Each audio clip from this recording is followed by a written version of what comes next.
नमस्कार मित्रांनो, माझे नाव श्लोक चैतन्य खराडेकर। मी आता 7वी शिकत आहे। माझ्या शाळेचे नाव आनंद प्रायमरी स्कूल आहे। आज मी तुम्हाला वेन शिकवणार। वेन म्हणजे जेव्हा। आता मी तुम्हाला एक प्रश्न सांगतो। As I go to school I learn English. हा प्रश्न आहे। आता तुम्हाला याच्या वेन मध्ये कसं कन्वर्ट करायचं ते सांगतो। ऍज काउंट टाकलं तिथे वेन लावला। When I go to school I learn English हे झालं। आता मी तुम्हाला दुसरा प्रश्न आहे माझा, I eat a mango I vomit. आता मी तुम्हाला वेन मध्ये कसं करायचं, as I can as count होऊन द्यायचा, तिथे वेन लावून द्यायला।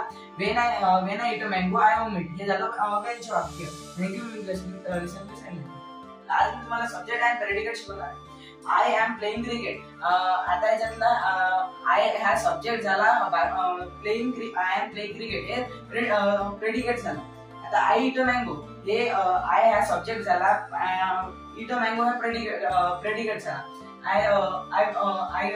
ride a cycle. आता आय हा सब्जेक्ट झाला, बाकीचं राइड अ सायकल हे प्रेडिकेट झालं। थँक्यू.